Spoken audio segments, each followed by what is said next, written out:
Muito bem, queridos, boa noite. Na verdade, a Juliana, ela me lembrava ali agora que quando ela foi aluna no SBPV, ela fazia ministério de final de semana aqui no TBB. Então, ela, há 23 anos atrás, esteve aqui por 2 anos, mais especificamente, servindo ao Senhor no meio dos irmãos. Alguns a conhecem, assim como também ela conhece alguns de vocês. Uma igreja, na medida que ela vai ganhando alguns anos de trajetória, enfrenta alguns desafios que igrejas mais novas não têm. Igrejas novas costumam surgir muito vibrantes, muito cativantes, muito voltadas para a comunidade, muito voltadas para o mundo, com o propósito de alcançar pessoas que estão fora daqui, que não conhecem o Senhor Jesus.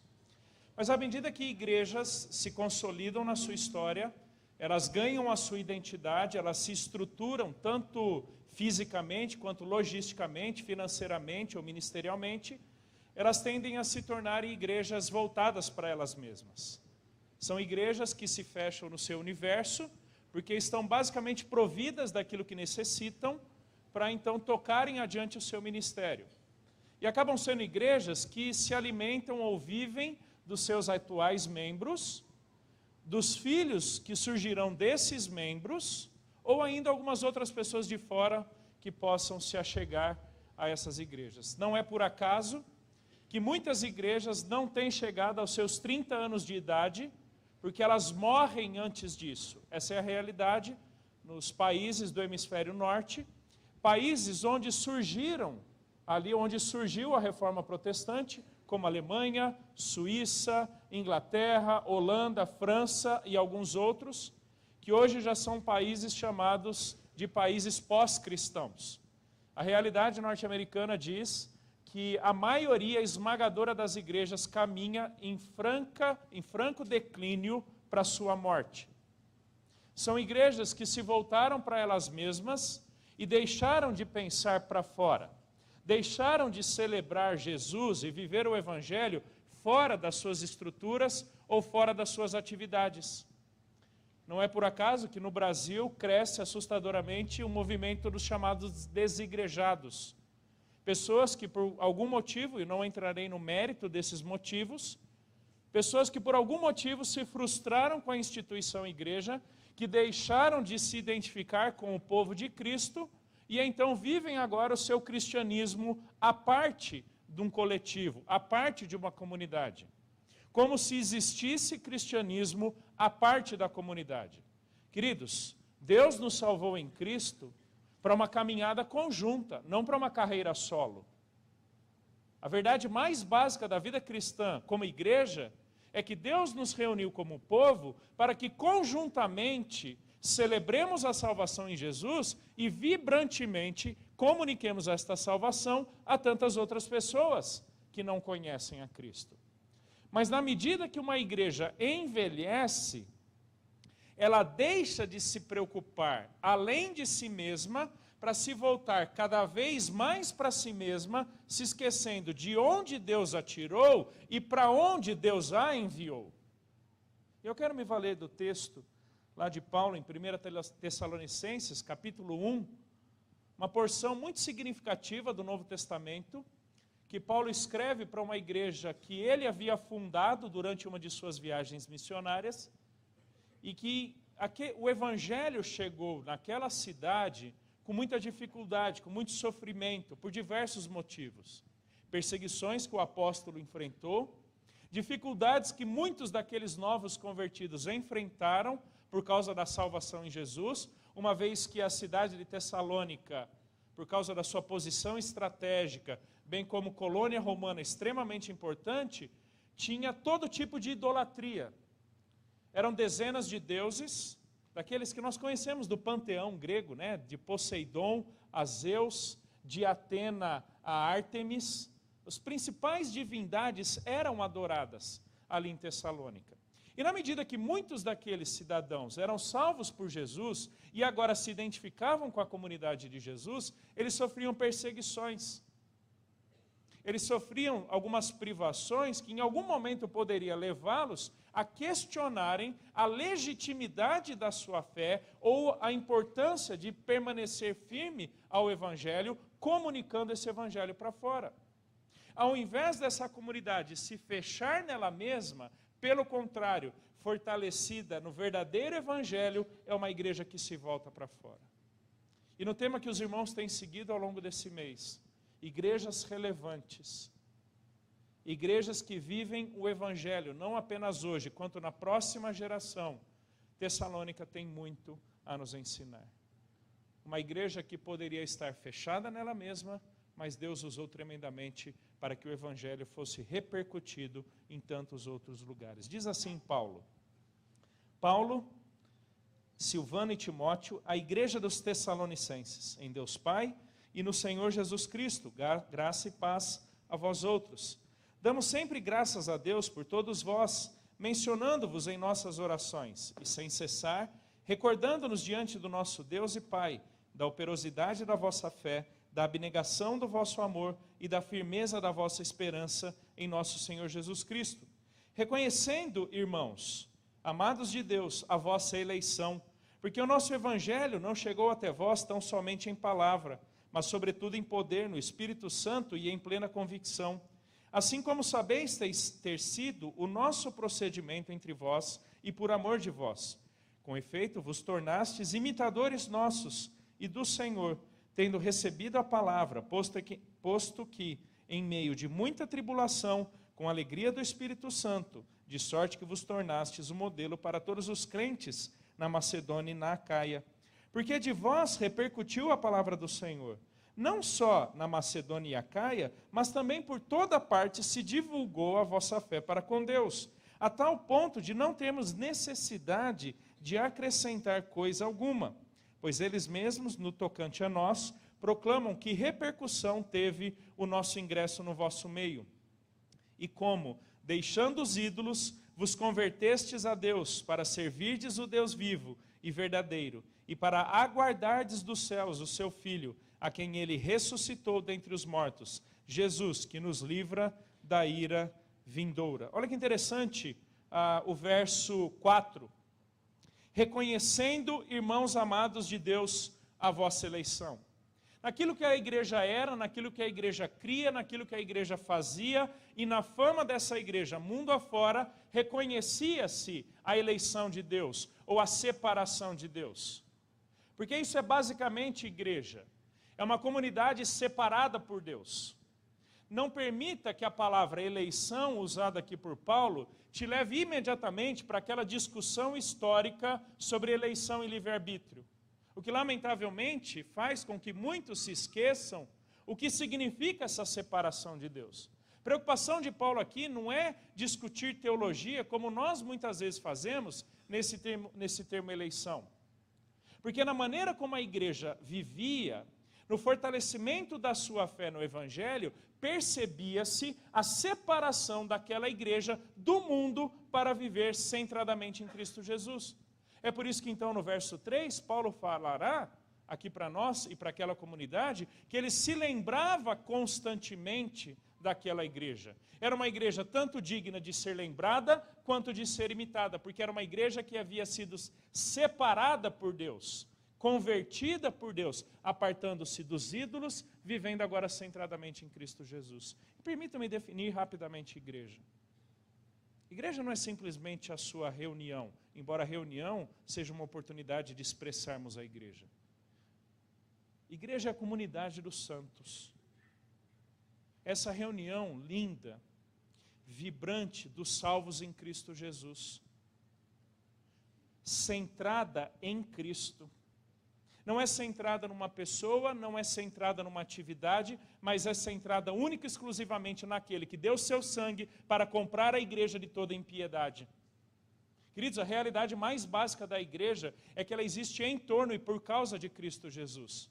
Na medida em que a igreja se aparta da centralidade de Cristo, ela se torna voltada para ela mesma e ela caminha inequivocamente para a sua morte. Na verdade, a igreja está sempre a uma geração da sua morte.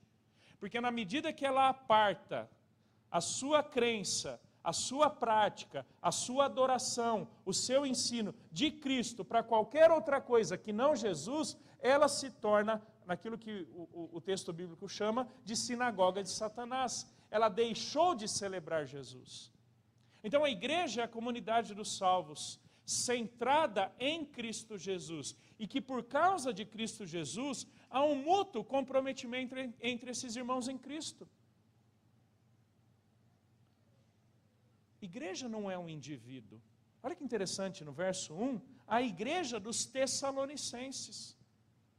Queridos, você não é individualmente a igreja. Porque nenhum de nós comporta a coletividade que só uma comunidade pode ter. Ninguém individualmente é capaz de ter a diversidade que apenas a comunidade possui. É por isso que frequentemente Paulo escreve para essas comunidades e exorta essas comunidades à mutualidade cristã. Então é a comunidade dos salvos centrados em Cristo que leva a um mútuo comprometimento entre esses irmãos. Na verdade, naquilo que Jesus diz em João capítulo 17, nisso o mundo conhecerá que vocês são meus discípulos, se vocês se amarem uns aos outros. E daqui a pouco olharemos para esse amor sobre o qual Paulo fala. Ela se reúne para adorar a Deus, ensinar as Escrituras, servir ao Senhor pelo ministério, bem como celebrar as ordenanças de Cristo Jesus. Isso é uma igreja. Comunidade dos santos, centrada em Cristo, expressa na comunhão uns com os outros, adoração a Deus, ensino das Escrituras, serviço mútuo e celebração das ordenanças. A esta comunidade, Paulo escreve então essa carta.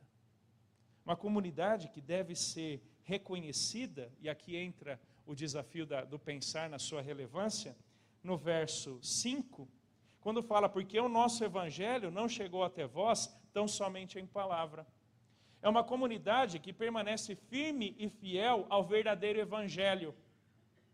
Eu sei que isso pode parecer muito básico e batido, dizer que igrejas relevantes são fiéis ao evangelho, mas num Brasilzão evangélico como o nosso, onde esse evangelho tem sido muitas vezes redefinido muito mais em termos de posses materiais presentes, temporais, do que propriamente a crença em Cristo Jesus, um cristianismo evangélico televisivo que é alvo de muita vergonha para o evangelho, onde pessoas não vivem coerentemente de acordo com aquilo que professam nas suas convicções doutrinárias, reafirmar o evangelho é extremamente importante.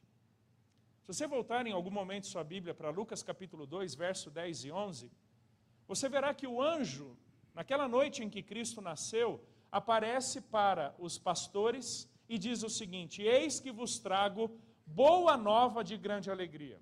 E o termo usado ali é da mesma raiz que Paulo usa aqui, evangelho, que significa basicamente boa nova, uma boa notícia.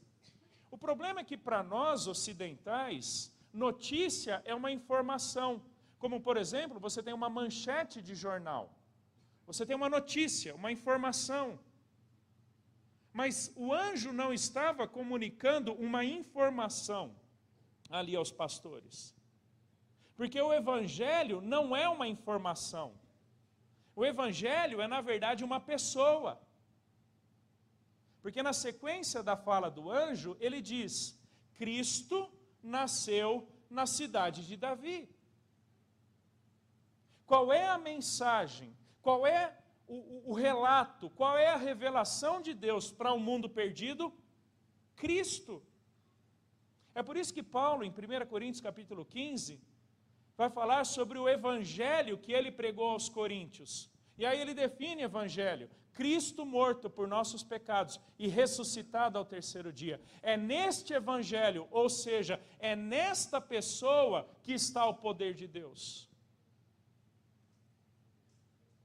É por isso que é possível, muitas vezes, termos pessoas nas nossas igrejas que têm alguma noção, alguma informação sobre o evangelho, mas por nunca ter se encontrado pessoalmente com o evangelho que é Cristo, nunca foram verdadeiramente convertidas. Mas como comunidade dos santos, vá lá agora para o verso 9. Como comunidade dos santos, a igreja, ela é verdadeiramente composta por pessoas convertidas ao Evangelho, ou convertidas pelo Evangelho. Não são simplesmente pessoas que têm informações sobre Cristo Jesus, mas pessoas que foram verdadeiramente redimidas por Cristo Jesus. Uma coisa é a frase, Cristo morto por nossos pecados, que você não precisa ser cristão para verbalizá-la. Você não precisa ser cristão para afirmá-la. Cada vez que um pagão, um ímpio, um incrédulo, um ateu afirma Cristo morreu por nossos pecados, ele estará certo, porque a frase é verdadeira, mas a frase não salva ninguém. O domínio da gramática do Evangelho, como eu chamo, da frase, não redime ninguém. Porque o único que verdadeiramente redime é Cristo Jesus. E quando este evangelho chegou em Tessalônica, aqueles indivíduos foram convertidos. Olha, metade para o fim do verso 9. Deixando os ídolos, vos convertestes a Deus para servirdes o Deus vivo e verdadeiro. Irmãos, nesse crescimento assustador que nós tivemos do cristianismo no Brasil, nas últimas décadas, e vocês que são mais velhos no cristianismo, que talvez tenham sido salvos por Jesus na década de 70, na década de 80, viam uma minoria evangélica que era perseguida e ridicularizada. Mas da década de 90 para cá, houve um boom no movimento evangélico. Ao ponto de hoje já ser quantificada essa população evangélica em algo em torno de 1/3, perto de 60 a 70 milhões de evangélicos no Brasil. Mas eu costumo dizer que se esse fosse realmente o número de convertidos, no mínimo, nosso Brasil estaria 30% melhor. E não é isso que nós vemos na prática.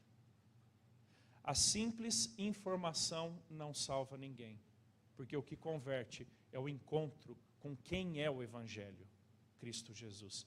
Queridos, o Evangelho é uma pessoa, não uma informação. Isso, amigos, deveria nos preocupar como pais, que talvez estejamos criando os nossos filhos na cultura do Evangelho, na moralidade do Evangelho, mas que nunca apresentamos pessoalmente Cristo Jesus aos nossos filhos. Vocês que ensinam no contexto da igreja, vocês podem falar um mundo de coisas sobre a Bíblia, mas se elas não apontam e encontram respaldo e sustentação em Cristo, em nada será diferente de colégios não cristãos. E eu não estou falando só da escola que a igreja tem, estou falando da escola bíblica, falando do grupo pequeno, dos ministérios com faixas etárias. É muito possível você falar sobre Jesus sem nunca ter tido um encontro pessoal com Jesus. Mas onde o Evangelho chega, onde pessoas têm um encontro pessoal com Cristo, o Evangelho converte. É isso que Paulo fala. Vocês se converteram, vocês deixaram os ídolos. E a ideia aqui é o virar as costas para alguma coisa que era muito habitual, muito rotineiro, aquilo que fazia parte do seu estilo de vida, da sua mentalidade, da sua agenda, dos seus costumes, toda a idolatria. Tessalônica, juntamente com Éfeso e Corinto, eram das 3 cidades mais idólatras do primeiro século no mundo greco-romano. Vocês deixaram os ídolos. Naquele contexto, idolatria era sim a adoração de uma imagem, de uma escultura ou de uma divindade que eles tinham alguma ideia nas suas mentes. Mas nós vivemos num mundo idólatra, não numa imagem, mas num status. Não numa escultura, mas voltada para si mesmos. Queridos, demonstraremos a relevância do Evangelho na medida em que nós mesmos testemunharmos que Deus nos livrou de nós mesmos. Da ideia de que estamos construindo a nossa história. Quando nós entendemos o Evangelho, nós chegamos à nítida certeza de que a história não diz respeito a nós, mas diz respeito a Cristo Jesus. Por isso você nunca convida Deus para fazer parte da sua vida. Na verdade, você entende o que é que Deus está fazendo na história e você se alinha a Ele. Ou seja, o Evangelho te livra da sua própria idolatria, do seu status, da sua vaidade, dos seus sonhos, sejam eles quais forem, até legítimos. O desejo que seus filhos cursem boas universidades, a sua tão sonhada aposentadoria, que talvez fique um pouco mais longe, mas ela é sonhada. O de viajar o mundo, ter um monte de carimbo no passaporte, ter alguns papéis pendurados na parede, ter o seu nome escrito num monte de artigo científico. Tudo isso, não redimido pelo Evangelho, converte-se em ídolos. Converte-se naquilo que suga a tua energia, naquilo que drena a tua motivação, naquilo que consome teus esforços, que na verdade você pode fazer tudo isso, mas redimido pelo Evangelho, porque você entende como meios de te levar para Deus, para ser mais parecido com Jesus. Esse Evangelho que foi pregado, esse Cristo Jesus, morto e ressuscitado, fez com que aqueles indivíduos deixassem os ídolos e fossem convertidos a Deus. Interessante essa expressão, converter. Porque ela fala tanto de uma mudança de mentalidade, quanto a mudança de um comportamento. Agora preste atenção, o Evangelho não é um código ético, tá bom? O Evangelho é Jesus. O código ético é resultado do Evangelho. Os valores, os princípios, são resultados do Evangelho. Porque você pode viver todos eles, mas se nunca se encontrou com Cristo, você vai para o inferno tendo sido o melhor indivíduo na história. Ninguém vai para o céu porque é bom, assim como ninguém vai para o inferno porque é mau. Ninguém vai para o inferno porque é mau. A Bíblia diz que vai porque não foi redimido por Cristo. Ok? Eles deixaram os ídolos e foram convertidos. Se voltaram para Deus. Passaram a entender a vida segundo Deus. Segundo os propósitos, segundo os valores de Deus. Então, igrejas bíblicas, igrejas saudáveis, igrejas relevantes, são aquelas que entendem e pregam o Evangelho. E com isso experimentam genuína conversão. Queridos, esse é o nosso desafio. Nós não convertemos ninguém, mas nós apontamos para aquele que converte. Pregue Cristo, celebre Jesus, comunique Jesus. O teu desafio não é falar sobre a sua igreja. O seu desafio não é trazer pessoas para a sua igreja. O seu desafio é crer no Evangelho, viver o Evangelho, comunicar o Evangelho, e então Deus fará o trabalho, que é converter pessoas e reuni-las na comunidade de Jesus. Sejam centrados no Evangelho. Na verdade, quando eu falo de um culto, eu uso muito a expressão celebração. Nós vamos celebrar Jesus como irmãos. Por isso que as músicas têm que ser cristocêntricas. Não é que mencionam Jesus, tá bom? Mas que sejam centradas nele, que expressem quem ele é e o que ele fez. Caso contrário, em nada seremos diferentes de uma roda de samba num boteco, tá bom? Em nada seremos diferentes. Talvez com alguma letra diferente, mas se nós não celebrarmos Jesus e não proclamarmos, ainda que tenha alguma menção à Bíblia, essencialmente, teologicamente, vivencialmente, nada diferente de uma roda de samba do boteco. Celebre Jesus. Viva Jesus, comunique Jesus, porque foi Jesus que te converteu. E pregue isso a essas novas gerações que estão chegando. Tenha naquele momento, naquela conversa, talvez de disciplina com o seu filho, tenha que idade for o teu filho, não a oportunidade de conformá-lo ao teu conjunto ético, mas a oportunidade de levá-lo para a cruz, porque Jesus morreu para livrá-lo daquela maldade. Como eu digo, toda disciplina de filho não crente é um ato evangelístico. É uma oportunidade de apontar para a cruz. Toda repreensão. Porque, queridos, só a cruz salva, só a cruz redime, só a cruz dá esperança. Esse é o Evangelho que chegou até vocês. Verso 5. porque o nosso evangelho não chegou até vós tão somente em palavra. Volte para o verso 3. Qual é o resultado disso? O que é que isso produz na comunidade de Cristo? Na vida daqueles que foram salvos e redimidos por Cristo Jesus. Verso 3 fala o seguinte: recordando-nos diante do nosso Deus e Pai a operosidade da vossa fé, a abnegação do vosso amor e firmeza da vossa esperança. Essas três virtudes, você deve se lembrar que elas frequentemente aparecem em Paulo e em Pedro, né? Fé, amor e esperança, são chamadas de virtudes teológicas da piedade cristã. Basicamente aquilo em que consiste a piedade. Aquilo em que consiste uma vida devotada a Deus, voltada para Deus. E que são marcas do verdadeiro cristianismo. Não apenas individual, quanto coletivo, porque aqui o propósito de Paulo é lidar com toda a comunidade. E na verdade, quando nós entendemos igreja, nós passamos a acreditar que espiritualidade, muito antes de ser uma ação pessoal, é na verdade um desafio coletivo. Na igreja, ou como igreja, você não cuida apenas da tua vida. Como igreja, aquela frase de caminhão não serve, Deus deu a vida para cada um cuidar da sua. Tá? Isso pode ser legal no para-barro de um caminhão, mas não serve para a igreja. Porque como igreja somos desafiados à mutualidade para conjuntamente vivermos a fé, vivermos o amor e vivermos a esperança.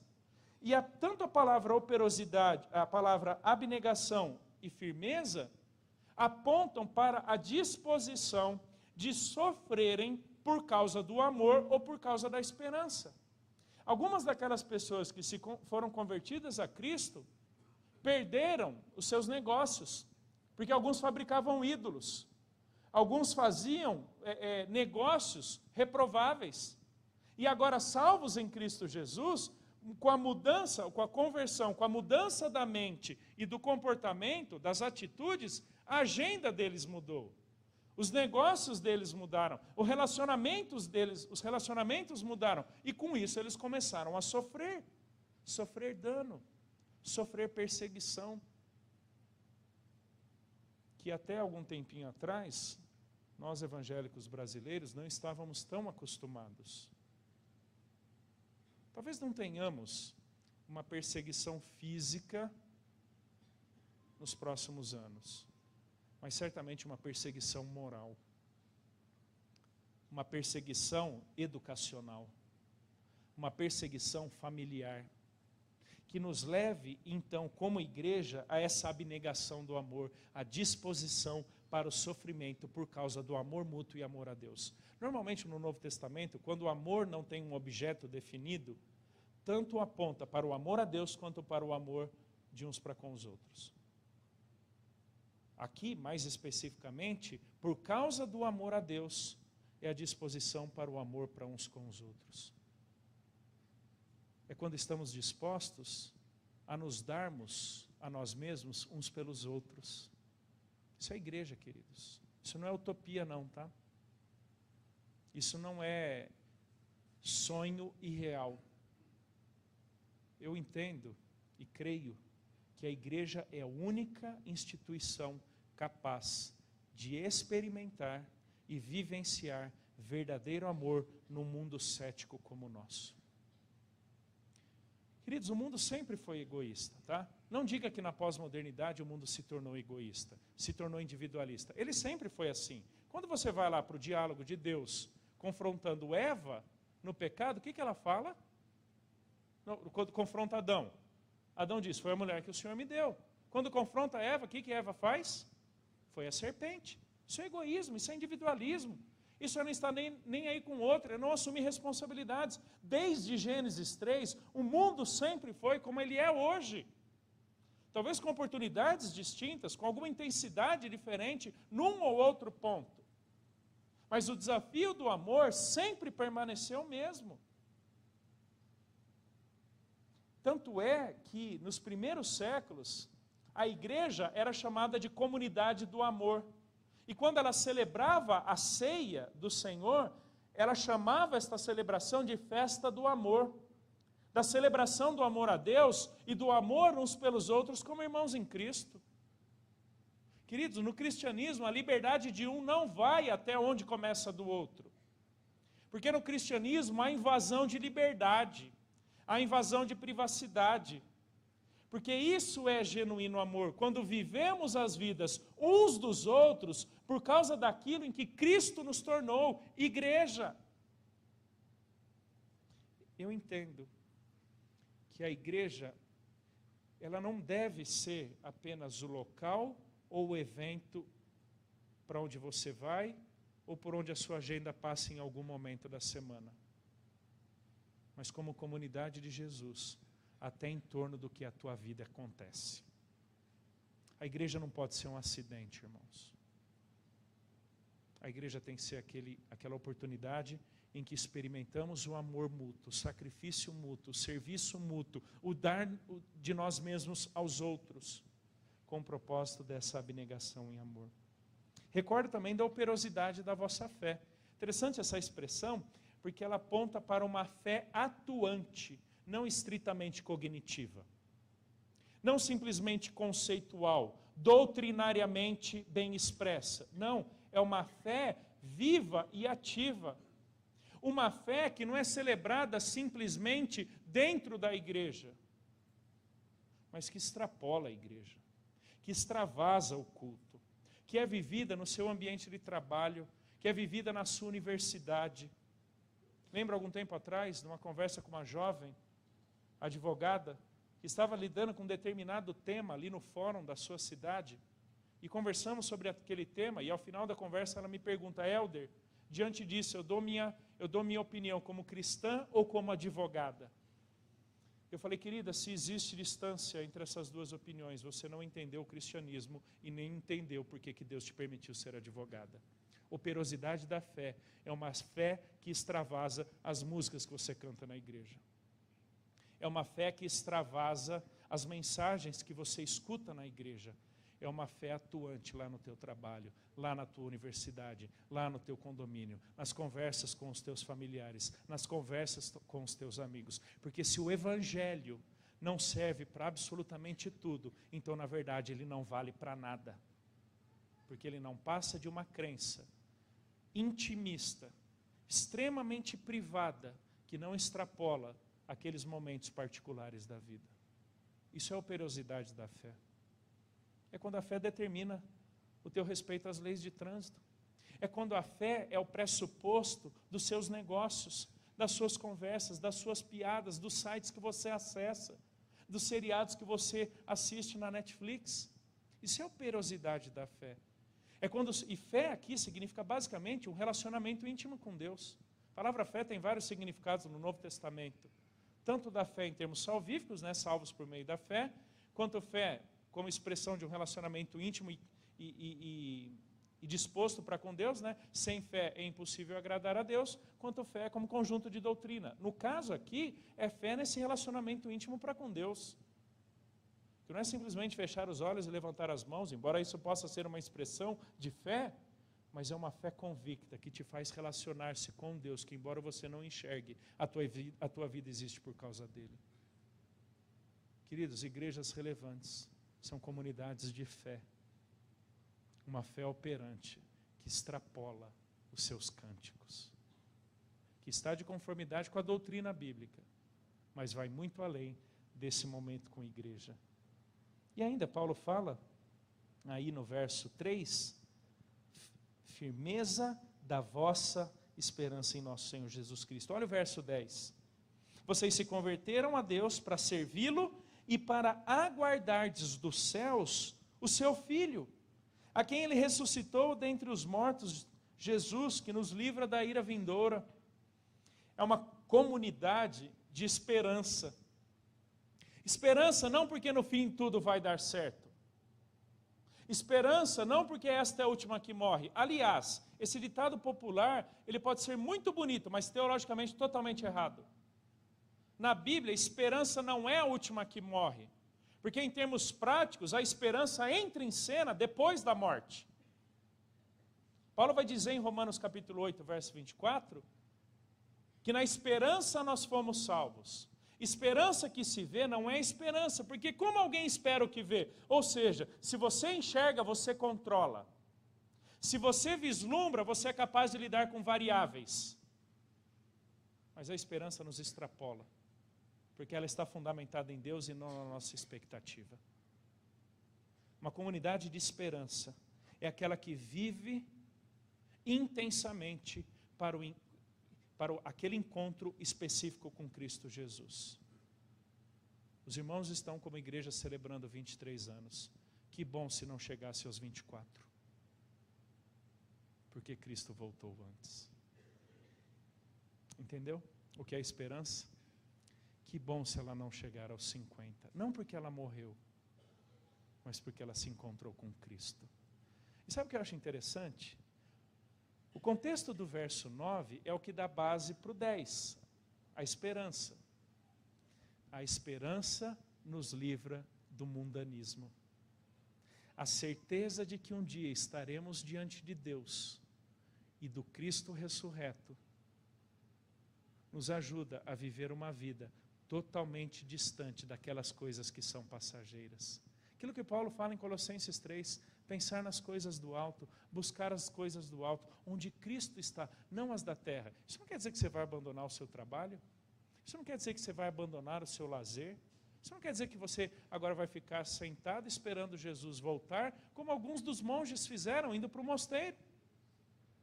O mundo era mau, o mundo era perverso, vamos para o deserto, porque lá há a santidade e lá Cristo nos encontrará. Não, Jesus disse, não peço que os tire do mundo, mas que os livre do mal. Deus nos enviou para o mundo, para vivermos Cristo Jesus no mundo, sem contudo sermos mundanos. E o que nos livra do mundanismo é a esperança em Cristo Jesus. E Paulo vai dizer na sequência de Tessalonicenses, tanto da primeira quanto da segunda carta, que a certeza da volta de Cristo nos motiva a uma vida santa. Porque aquele desejo, como Paulo vai dizer em Efésios 5, de ser apresentada como igreja gloriosa, santa, sem mácula, nem ruga qualquer. Queridos, a esperança em Jesus nos motiva a um viver dedicado a Ele. E eu digo mais, é pela certeza do para onde Deus está nos levando, que temos as convicções da caminhada dele conosco no presente. Quem não sabe para onde vai, qualquer lugar que chegar estará bom, e pouco importa como se encontra no presente. Mas isso não é igreja. A igreja sabe para onde Deus a está levando. Então nós celebramos a morte, mas nós celebramos a ressurreição. Por isso, cada vez que você celebrar a ceia, celebre como um momento agridoce, amargo, porque te faz olhar para trás, ele morreu, mas doce, porque ele ressuscitou e voltará. É uma igreja que olha para frente, não no seu próximo ano de vida, mas para o seu encontro glorioso com Cristo Jesus. Esta é a bendita esperança, o nosso encontro com Jesus. Não espere os 24 anos da igreja chegar. Ele pode chegar, se assim Cristo não voltar. Mas que a tua motivação não seja o próximo encontro, o próximo aniversário, ou o próximo culto. Mas que a sua expectativa como igreja, como irmão em Cristo, seja a do encontro com Cristo Jesus, o Senhor da glória.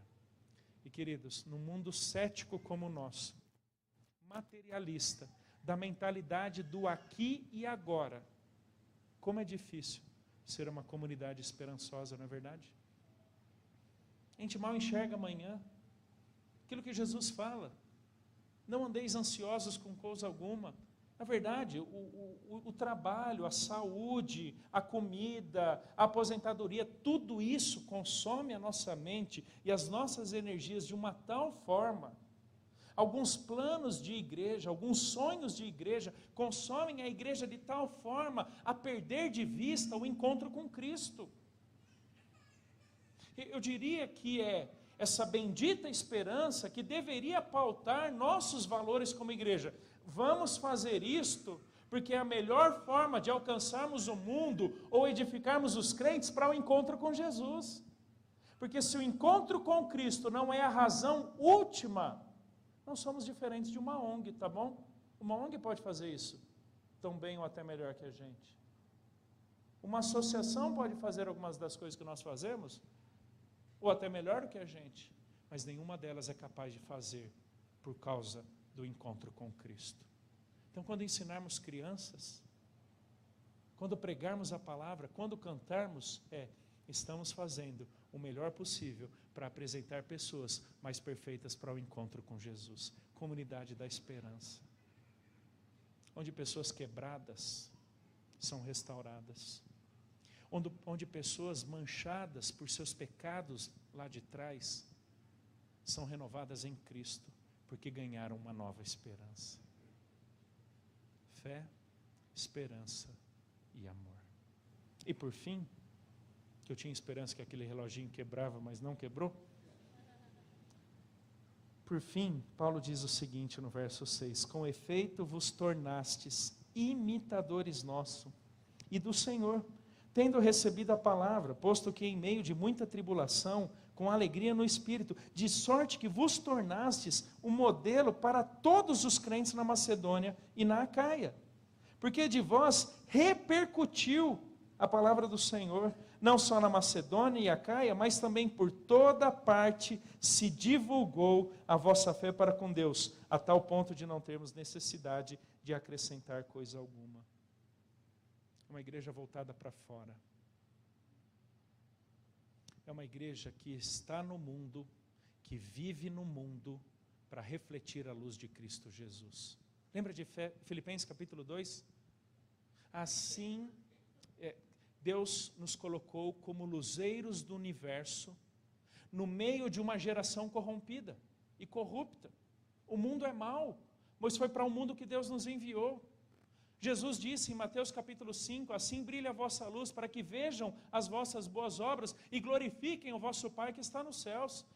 Queridos, Deus nos plantou no mundo, porque é neste mundo perverso, rebelde, corrompido, que Ele quer que a luz de Cristo brilhe. Que a igreja seja o seu refúgio, mas que ela não seja o seu destino final. Que a igreja seja o seu trampolim, não a sua piscina, na qual você só curte o seu descanso.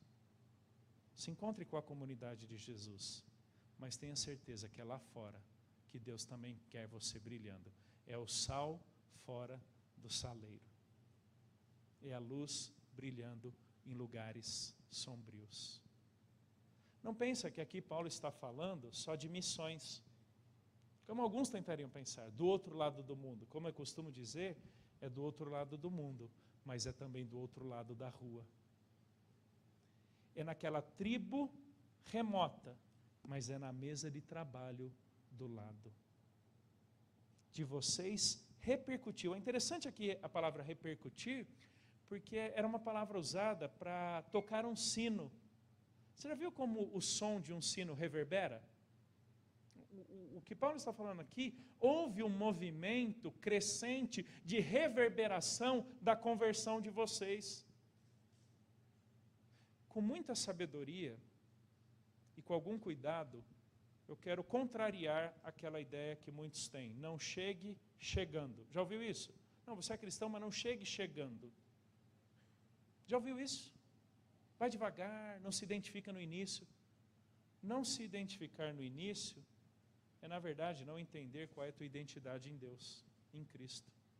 Pedro vai dizer em 1 Pedro, para eles fazerem jus ao nome que eles têm, que é o de cristãos. Isso é a nossa identidade, queridos. Isso não é uma prática de fim de semana. Cristianismo não é uma simples religião, porque religião está preocupado com a prática de regras para conquistar méritos no futuro. O cristianismo é a vivência e o desfrute de algo que Cristo já fez por nós. É quem você é, não o que você faz. Cristianismo é como você se relaciona, não como você ganha créditos com Deus. De vocês repercutiu, tocou o sino e reverberou de tal forma a em lugares distantes chegar esse som. Talvez aqueles que moraram em cidades bem pequenas no interior, às 6 horas da tarde tocava o sino da igreja. E como não tinha muito barulho, né? Você conseguia escutar quilômetros e quilômetros de distância. E alguns marcavam o horário em função do sino, não é verdade?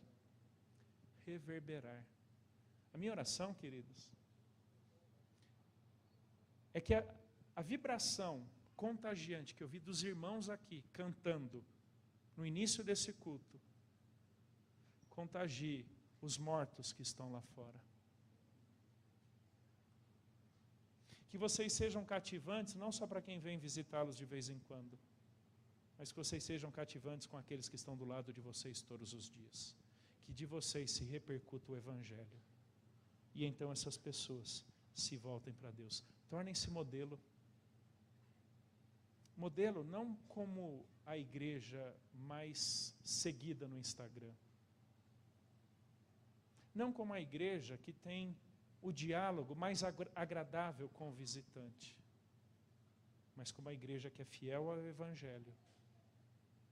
Que pratica a piedade cristã. Por meio de pessoas que foram verdadeiramente convertidas por Cristo Jesus. E que Deus abençoe. Vamos orar? Deus, muito obrigado pela salvação em Jesus. Muito obrigado pela mudança da nossa história por causa da história de Cristo.